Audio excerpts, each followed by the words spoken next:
Hey guys, Nico from Team Hydroflare here, and I'm here to have a deck discussion on, well, not exactly a deck discussion, but a discussion on just the fact that if your deck's not tier 0 or tier 1, it doesn't necessarily mean that it's not good. There's this misconception going around that if you're not playing Fire Fist, if you're not playing Mermels, Girgia, if you're not running Draco Sack and Big Eye and all the big beaters this format, then maybe you shouldn't be playing competitively because those are the things that are going to win. And I like to believe that's not exactly true. Uh, this has always been true for any format that like the tier 1 deck's always going to be at the top. Obviously, that's why it's tier 1. But there are some rogue decks out there that are able to surpass them in both field presence and field dominance, and that are able to just establish field control and control even the tier 1 decks into a corner and just keep swinging for game. When I've been out of the Yu-Gi-Oh game for a while. I've been out for maybe 2 or 3 years. And when I got back in, I decided like really needed a budget deck because what on the off chance that I quit again. But I wanted something that would still be good and would still be able to take up the tier 1 at locals, at big events. So I went looking around and I came across these cards and I was really interested. I came across the Baby Raccoons, and the reason I was really interested is that these cards just, a lot of people still don't know what they do actually. It's kind of still foreign to a lot of people, even though we all know that um, the Raccoons hit top 4 at the Halifax Regional. Um, it hit ninth place at West Allis, and it's been winning a lot of locals. I've been noticing and looking around and looking at deck profiles and deck lists and how I want to build my certain build, and I like to think that it's doing pretty good. Obviously, I'm biased, but even I went to the LA Regional on Saturday, and I was able to take out decks like Fire Fists and Mermails and Boojins. Um, I went pretty even with some Heradic Rulers. Went into Game 3, and it was a really close game. I think it was he ended up beating me, but it was like 400 life points to 0 life points. It was really close. It also does really good in the grind game, but the main topic that I wanted to discuss is that this big misconception that if your deck isn't tier 0, then maybe it shouldn't be being played competitively. And I don't like the misconception because obviously I don't run a tier 0 deck. If anything, I would actually maybe knock down my deck and say that it was tier 1.5, maybe if I was being generous, obviously.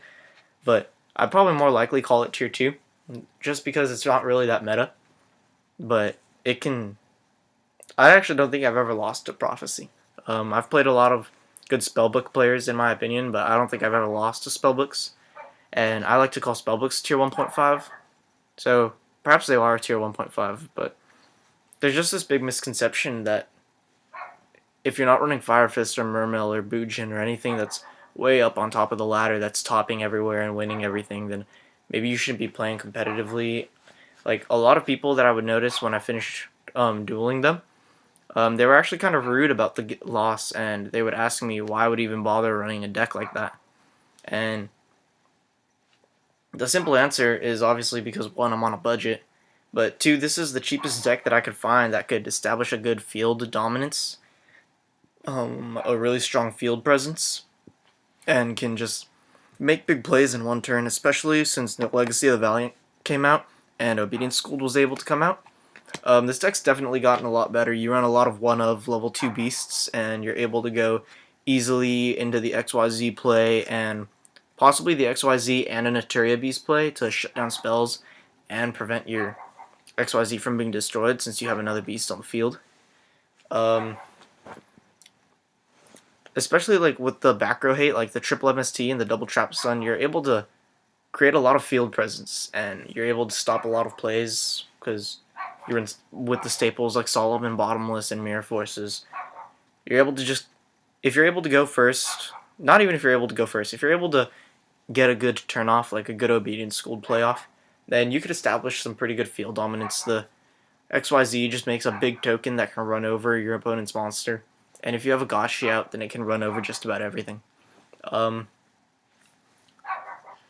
I like to think that this deck will play good against the meta, and In my personal opinion, it has. Just because it's not tier 0 and it's not tier 1 um, doesn't mean that it's bad. It doesn't mean that it can't top, because obviously that we've seen that it can top. Especially since it's able to let out big beaters such as Leo. With Leo and Trapstun, your opponent just kind of runs into like a really big nightmare. Um, a lot of decks can't get over Leo. I've seen very few Fire Fist players get over Leo, and that's only because they were able to top deck the Dark Hole or the Mirror Force. But even with Trapstun, Mirror Force will basically just be stopped, and normally I'll just sit on Leo until I have an answer, or unless they top deck the Dark Hole. It can't be targeted by Bear's Effect, it can't be targeted by anything, and I think it's really good that way. It gives the Raccoons kind of this extra big play that they could pull off, and it could probably win a lot of. I've probably won a lot of games like that looking back on it, but I just kind of wanted to let this out to like say out there that again, just because it's not tier 1 doesn't mean it's not good. I mean, obviously you're going to run into a lot of tier 1 decks playing Yu-Gi-Oh! Because that's just what every format is like. There's tons of people playing the tier 1 decks. Like, right now, there's countless of people playing Fire Fists and Mermails and Geargia. And pretty much, like, there's always going to be rogue decks in the format, too. I don't know if I'd like to call the Baby Raccoons rogue. I definitely wouldn't call them ideal. Wouldn't say a lot of people run them. Like I said, they're still foreign to a lot of people.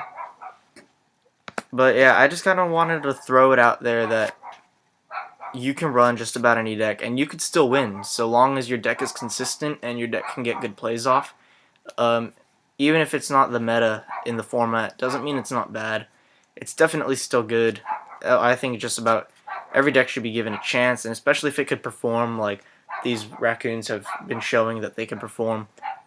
I think that means that they're good. And in the next format, when the ban list comes, since they're not even remotely tier 1, I don't think they'll get hit at all. So I think when the meta starts getting hit a little bit, then a lot more people will be shifting over to these, and I'm actually looking really forward to that in the future mirror matches. But I think the main reason I just wanted to talk about this is because when people told me that at regional, like why I was running this deck, but it shouldn't really have been being played competitively. Honestly, I think the biggest problem was that I was kind of discouraged, I would like to say.